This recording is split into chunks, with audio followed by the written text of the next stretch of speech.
નમસ્તે મિત્રો, જય માતાજી, બાપા સીતારામ, જય શ્રી કૃષ્ણ। તો આપણે નાગરવેલના પાનનો મુખવાસ બનાવવાનો છે।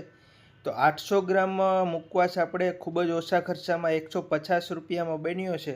તો આવી રીતે તમે મુખવાસ બનાવજો। દિવાળીના વેકેશનમાં સૌરાષ્ટ્રમાં જુનાગઢ વાડીએ અમારે ઘરે નાગરવેલના પાનનો વેલો હતો। આમ તો સૌરાષ્ટ્રમાં ઘરે ઘરે નાગરવેલના પાનનો વેલો હોય જ, એટલે આ પાન તોડી નાગરવેલના પાન શિયાળામાં ખાવા જોઈએ। આ ઔષધિ છે, શરદી ઝુકામ ઓછા। નમસ્તે મિત્રો, નાગરવેલના પાન હતા તો એ તોડીને આપણે એની આ પાનનો 7 વસ્તુનો મુખવાસ બનાવીએ છીએ। ટોપરું કલરિંગ છે, ગુલકંદ છે, ધાણાદાર, વરિયાળી અને ડૂટી ફૂટી, અને આ બધા નાગરવેલના પાન છે। અને આપણે કટિંગ કરી અને પાનનો મુખવાસ બનાવીએ છીએ। ખૂબ જ બને છે ટેસ્ટી, અને ખૂબ જ ઓછા ખર્ચામાં ઘરે બની જાય છે। તો આપણે આગળ પાનનું કટિંગ કરી નાખીએ। પાનને ધોઈ નાખવાના અને કોરા રાખવાના, લીલા પાન નહીં રાખવાના। અને આપણે આ પાનને આપણે કટિંગ કરી નાખીએ। આ ડીટ કાઢી નાખીએ છીએ। 200 ગ્રામ જેવા પાન લીધા છે, 20 નંગ, અને આપણે ડીટ કાઢી અને પાનને ધોયા પછી પાણી સૂકવી નાખવાનું। પાણીનો ભાગ સેજે નહીં રાખવાનો। અને આ મુખવાસ બન્યા પછી ફ્રીજમાં રાખો તો 2-3 મહિના ના બગડે, અને બારોબાર રાખ 8-10 દિવસમાં ખાઈ જવાનું। એને કટિંગ કરી નાખીએ। આવી રીતે પતલું શાક હોય ધારદાર, તો આવી રીતે તમે કટિંગ કરી શકો। અને શાકાથી ન પાવે તો કાતરથી પણ નાના નાના ટુકડાથી કટિંગ કરી નાખવાનું। નાનું કટિંગ રાખવાનું પાનનું।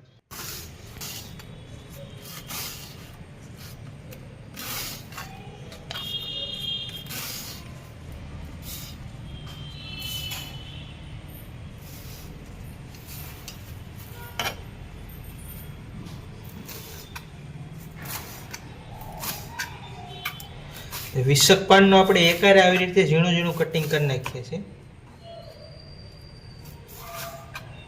કાતરથી તમે કરી શકો ને આવી રીતે પણ કરી શકો। 7 વસ્તુ નાખીને આપણે નાગરવેલના પાનનો મુખવાસ બનાવીએ છીએ। તમારે ઘરે કોઈ પ્રસંગ આવતો હોય, મહેમાન આવતા હોય, તો આ મુખવાસની ટ્રાય કર્યા જેવી।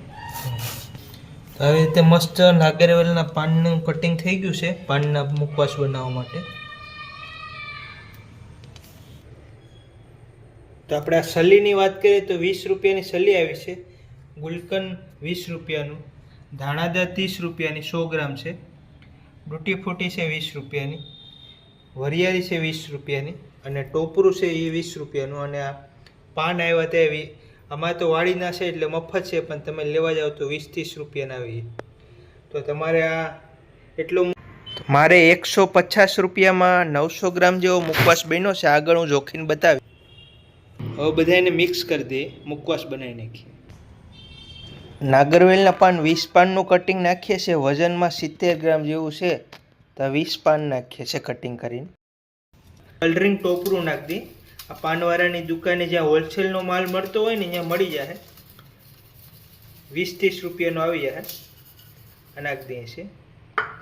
50 ગ્રામ જેવું ટોપરું છે। વરિયાળી મેં અહીંયા વધારે લીધી છે, 200 ગ્રામ જેવી આપણે વરિયાળી નાખી દઈએ। વરિયાળીથી મુખવાસનો સ્વાદ સારો આવશે। તૂટી ફૂટી છે એટલી। આ નાનું પેકેટ 20 રૂપિયાનું આવે, નાખી દઈએ।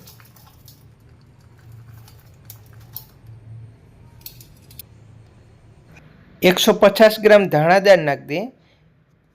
40 રૂપિયા જેવી આવશે ધાણાદાર। સલી 100 ગ્રામ નાખી દઈએ। આ 25-30 રૂપિયાની સલી આવી જાય 100 ગ્રામ। અને આ પાનની દુકાનેથી આપણે 20 રૂપિયાનું ગુલકંદ લીધું એ નાખી દઈએ।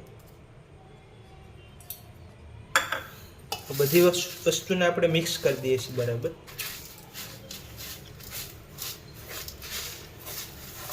મારે તો કોઈ તમાકુવાળી વસ્તુનું વ્યસન નથી, એટલે આવી રીતે મુખવાસ બનાવીને કોઈ પણ જાતના તૈયાર અથવા અમારા ઘરે મુખવાસ હોય જ, અને અમારે ઓર્ડરમાં પણ દેવાના હોય તો આવી રીતે મુખવાસ બનાવીએ છીએ।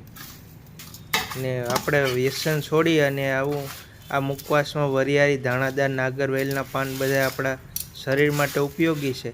તો આવી રીતે આ દરેક વસ્તુ ખાવી જોઈએ। જે કોઈ ભાઈઓ બહેનોને તમાકુનું કોઈ પણ જાતનું વ્યસન હોય એ છોડી દે, મારી નમ્ર વિનંતી છે। અને કારણ કે અમે તો અમદાવાદમાં રહીએ છીએ ને, તો આ કેસ કેન્સરના બહુ વધી ગયા છે। તો આવી રીતના તમે મુખવાસ ખાઓ અને હેલ્થફુલ રહો એવી મારી વિનંતી છે તમારા બધાને. એમાં આપણે સૌરાષ્ટ્રમાં તો તમાકુનું લાવો માવો એવું બહુ શું છે, બહુ પૈસાનું પાણી થાય છે. એટલે આવા મુખવાસ બનાવીને ખાઓ અને તમાકુનું વ્યસન છોડી દો બધા. આવી રીતે આપણે 7 વસ્તુ મિક્સ કરી દીધી છે. ચમચથી બહુ કામ સારું નહીં થતું, તો પછી હાથથી બધું મિક્સ કરી નાખવું. ગુલકંદને નાખેલું છે તો એકદમ મસાલેદાર મુખવાસ બની ગયો છે. તો હવે આ મુખવાસ તમે ફ્રીજમાં રાખો ને તો 3 મહિના સુધી કાંઈ ન થાય. અને ઘરે બનાવેલો મુખવાસ આ આપણે 150 રૂપિયામાં મેં આગળ જોખીને જોયું હતું ને તો આપણે 800 ગ્રામ જેવો બની ગયો હતો. તો તમે પણ આવી રીતે બનાવવાની ટ્રાય કરજો. આપણે આવી રીતે કાઠિયાવાડી રેસીપીના વિડીયા બનાવ્યા કરશું. આ તો નાગરવેલના પાન અમારી વાડી હતા એટલે મુખવાસ મેં બનાવી નાખ્યો. અને આ મુખવાસનો વિડીયો સારો લાગ્યો હોય તો વિડીયોને લાઇક કરજો, શેર કરજો, અને કાંઈ પ્રશ્ન હોય તો કોમેન્ટ કરજો. અને ચેનલમાં નવો હોય તો સબસ્ક્રાઈબ કરી લેજો. તો જો વજન કાંટામાં 900 ગ્રામ થઈ ગયો છે. મળીશું અગલા વિડીયોમાં. જય માતાજી, બાપા સીતારામ, જય શ્રી કૃષ્ણ.